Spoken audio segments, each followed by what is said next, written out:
Mnogi entuzijasti i zaljubljenici u biljke javljaju nam se i pitaju za koje kulture još nije kasno, šta se to može uzgajati zimi. Većina biljaka je već posijana ili presađena, ali za sve one koji imaju volju i dalje da rade i dive se tome što su uspjeli čak i u toku zime, mi imamo odgovore. Redovno vam nudimo različita rješenja, pokušavamo probuditi svijest da u bilo koje doba godine možete za sebe i svoje najmilije osigurati zdravu i kvalitetnu hranu, za koju naravno znate kako je uzgojena. No, ni materijalni faktor nije zanemariv, jer možete plasirati povrće u prodaju kada ga i nema toliko puno u ponudi. Naime, decembarska sjetva znači produženje sezone, ali osigurava i ranu proljetnu proizvodnju. Možemo sijati razno povrće i cvijeće. Dio vrsta se može posijati direktno na polju, dok će drugima biti potrebno obezbijediti zagrijan prostor. Kratko dnevno osvjetljenje, niske temperature i mogućnost zagrijavanja odlučiti će o izboru biljnih vrsta. Kod sjetve na otvorenom potrebno se prilagoditi vremenskim uslovima i području. Njome možemo dobiti ranu proljetnu berbu povrća, dok će cvijeće procvjetati nekoliko sedmica ranije od onog posijanog tokom proljeća. Svi vi koji nas pratite redovno, hvalite nas i redovno koristite naše savjete. I nećemo se sad umisliti, srca nam je stvarno puno i hvala vam na podršci. Ali kratka napomena za sve vas koji ste slučajno naišli na naš video, zapratite naš kanal i nećete se pokajati. Recenzije potražite u videima na našem kanalu i u komentarima ispod videa, a i sami videi neka pričaju za sebe. Hvala vam. Za zimski uzgoj od povrtlarskih vrsta pogodne su one koje dobro podnose hladnoću i niču na nižim temperaturama. U toj grupi su bob, crveni luk, bijeli luk, zelena salata, špinat, blitva, grašak, rotkvice i cikla. No ima tu još nekih vrsta poput mrkve i drugog korijenastog povrća te graška i sličnih koji se sada mogu posijati kako bi u proljeće što ranije krenuli sa vegetacijom. Bob posijan u ovom mjesecu daje berbu već u maju. Njegov razvoj će biti pod direktnim utjecajem vremenskih uslova kada ga sijemo na otvorenom. Ovaj termin je pogodan za južne krajeve, ali i kontinentalne kada je ovako blaga zima. Kako bi ga dodatno zaštitili, potrebno je usjev prekriti agroplatnom ili prirodnim materijalom poput malča. U hladnijim godinama može se proizvesti rasad koji kasnije sadimo na stalno mjesto na otvorenom. Crveni i bijeli luk se na kontinentu i planinskim područjima u ovom terminu sadi u zatvorenom prostoru i to će obezbijediti rani mladi luk. Intenzitet rasta odredit će poštovanje plodoreda, temperatura, kvalitet zemljišta i intenzitet svjetlosti.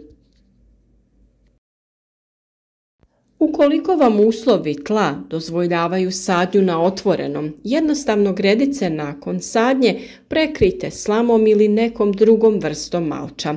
Važno je da sloj ne bude previše debeo kako bi biljke lako nicale kroz njega.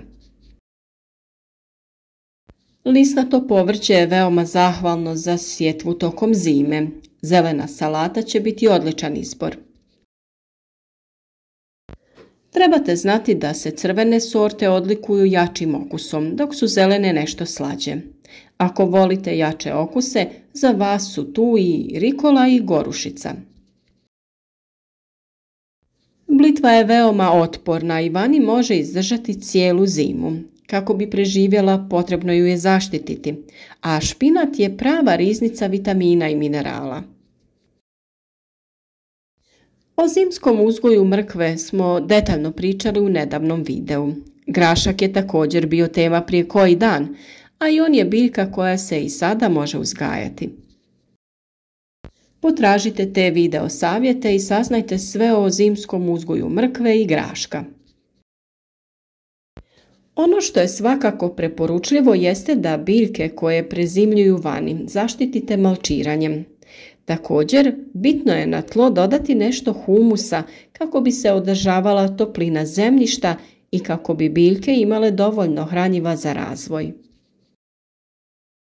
Mi često ispod malča dodajemo čisti humus ili glistinac koji su proizvele kalifornijske gliste preradom stajskog gnojiva.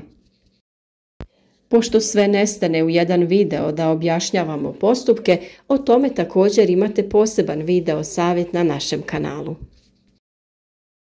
A za sve one koji žele znati nešto više kako se pojedina od ovih zimskih biljaka uzgaja, imate posebno video savjete kako bi za svaku od njih imali detaljne upute šta, kako i kada raditi. Stvarno se nadam da vam neće biti teško malo istražiti, jer mi ulažemo veliki trud kako bi na našem kanalu imali izobilje informacija. U komentaru nam se javite, podijelite vaše iskustva sa zimskim uzgojem. Uvijek nam je drago kada ispričate nešto o tome kako vi radite i kakve rezultate postižete. Možda baš vi budete nekom inspiracija da isprobaju uzgojiti neku od biljaka. A mi sve što smo učinili za naše biljke sa vama smo podijelili i u detalj objasnili. Izradite plastenike po našim uputama, a nećete sigurno zažaliti ukoliko u vrtu, ma koliko on mali ili velik bio, postavite neki veći plastenik, jer u njemu možete uzgajati sve povrće zimi, ali i u ostalim godišnjim dobima. Prednosti takvog uzgoja su višestruke: ranija berba, zdravije biljke, produženje sezone uzgoja, rad oko biljaka i tokom lošeg vremena, te zaštita od vremenskih nepogoda i još mnoge druge. U plasteniku možete jako rano krenuti sa uzgojem različitih biljaka koje bi inače sijali u proljeće na otvorenom. Kao što sam rekla, mrkva i drugo korijenasto povrće u tim niskim tunelima idealno će uspijevati, a sve vrste rasada mogu se dosta ranije posijati u plasteniku pa presaditi vani na otvoreno. Ukoliko želite i ranije presaditi neke biljke na otvoreno, možete ih tada zaštititi tim niskim tunelima, agrilom, te kada se ukaže ljepši vremenski uslovi, otkriti da dalje napreduju. Mnoge cvjetne vrste se odlikuju sporim klijanjem, nicanjem i sporim početnim rastom. Uobičajenom sjetvom u proljeće biljke svoju punu ljepotu dostignu tek krajem ljeta. Kako bi produžili sezonu, najbolje je obaviti što raniju sjetvu. To je posebno važno kod vrsta koje zahtijevaju stratifikaciju. A krajnje je vrijeme da odradite i sadnju lukovica ukoliko to već niste odradili, kako bi u proljeće sa rastom temperatura vaš cvjetnjak krenuo da buja i ukrašava vašu okućnicu. Svakako, nemojte zaboraviti ni poslove vezane za voćnjak: okopavanje, dodavanje stajnjaka i umjetnih hranjiva, orezivanje i krečenje stabala. O nekim temama smo već govorili, a neke tek dolaze na red. Budite strpljivi jer sve dolazi u pravo vrijeme i sve ćemo skupa odraditi. I sami znate koliko je vremena potrebno kada se radi neki posao. E pa, kada se to sve snima, onda traje još i duže. A da ne spominjemo obradu videa kako bi bili i korisni i zanimljivi, te sve ostalo što je potrebno kako bi naša publika, a sada već i naši prijatelji na kanalu, bili zadovoljni. Ipak ne možemo uvijek ni pričati samo o biljkama, moramo malo i o nama. Želimo vam se zahvaliti na podršci koju nam svakodnevno dajete i svakom komentaru koji nam ostavite. Potruditi ćemo se da u narednim danima osmislimo još neki live, to jest javljanje uživo, a vi pratite i usput smislite pitanja koja želite da vam odgovorimo. Pišite nam o svom načinu uzgoja, svojim uspjesima i padovima, razmjenjujmo iskustva i budimo zajednica koja uspješno uzgaja zdrave biljke. A do našeg sljedećeg videa šaljemo vam svima puno lijepih pozdrava.